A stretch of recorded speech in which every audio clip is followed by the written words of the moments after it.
Having trouble understanding your merchant account? Are you confused about the rates and fees and how you're being charged?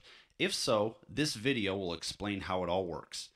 You don't need to know every little detail about credit card processing. You just need to know enough to delegate the task to a provider that'll take care of everything for you. Nevertheless, it's important to understand the fundamentals so that you can properly make a provider selection.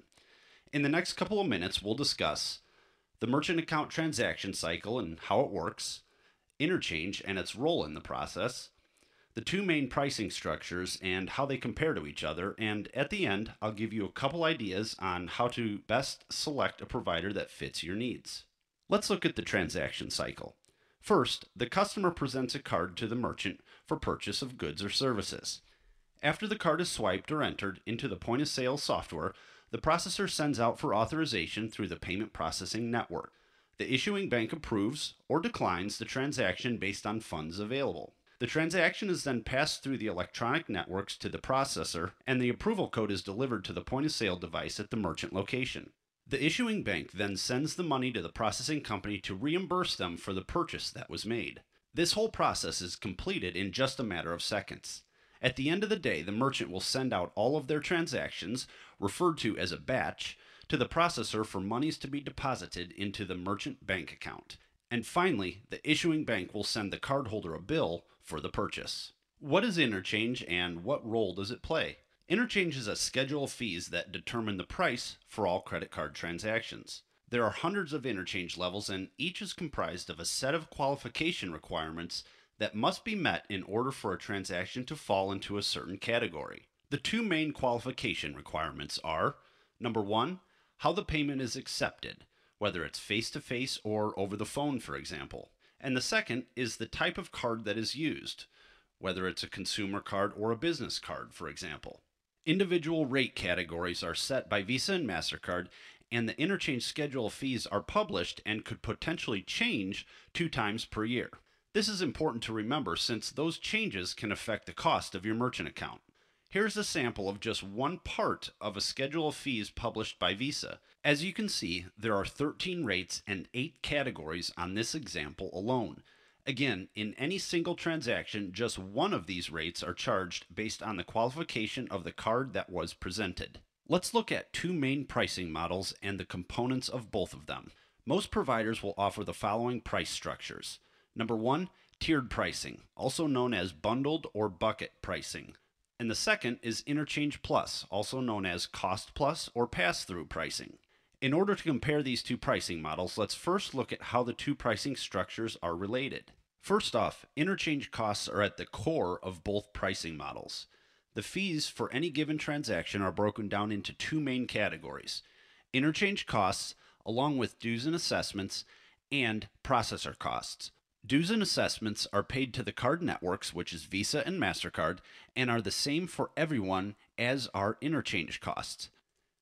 They are absolute, and every processing company pays the same amount for interchange, dues, and assessments, period. They cannot be changed or discounted for special situations or for any reason, so whether you're a Fortune 500 company processing billions of dollars each year or a hobby business with just a couple $1,000s in volume, you pay the same fees.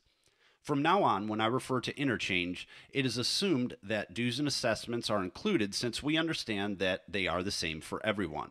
The processor cost is the one variable that differs from one processor to the next and is the only area open for negotiation in your search for a merchant account provider. Here's both pricing models in detail. Your choices are tiered pricing or Interchange Plus. Tiered pricing takes hundreds of interchange categories and lumps them into bundles or buckets.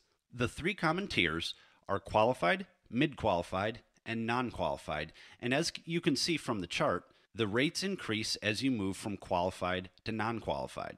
Each of these tiers are set and assigned a specific rate by the processing company and can vary from one provider to the next. In fact, they often do.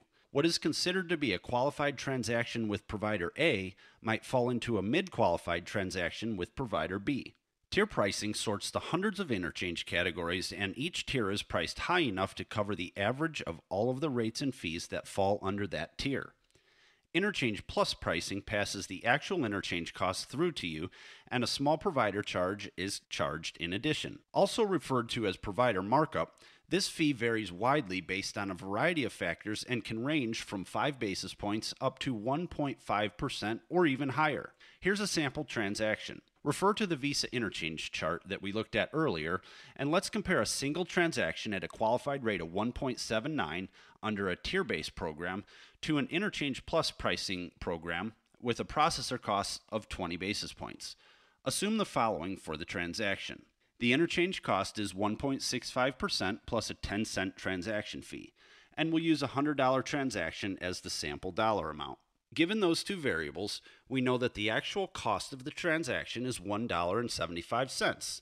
For the Interchange Plus pricing model, you have a 20 basis point provider cost added to the $1.75 actual cost, bringing the total to $1.95. For the tier-based pricing model, you have that same base cost of $1.75, but in order to get the total cost for a tier-based pricing model, you simply multiply the $100 times the 1.79% rate assigned to that tier level to get the $1.79 total cost. As you can see, interchange cost is at the core of each of these pricing models, and with any pricing model for that matter, and is paid one way or another. So in this example, you can see that with the Interchange Plus pricing model, your total cost is $1.95 compared to the $1.79 with the tier-based model.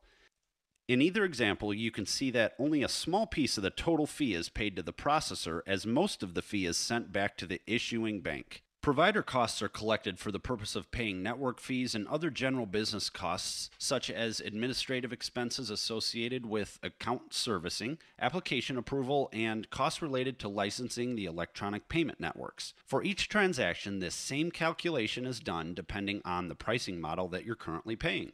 It's widely assumed that Interchange Plus pricing is a better pricing model because it's said to have a true cost or a transparent pricing model, but does not necessarily mean that it's a lower overall cost. Variables such as average ticket and the number of transactions processed each month, in addition to the pricing structure variables that we discussed already, determine whether tier or Interchange Plus pricing is best for your company. Merchant account pricing is not one size fits all. In the end, what matters the most is the total dollar amount in fees paid for accepting a certain dollar amount of credit card volume. If you're interested in more tips, advice, and ideas on how to best structure your retail or e-commerce merchant account,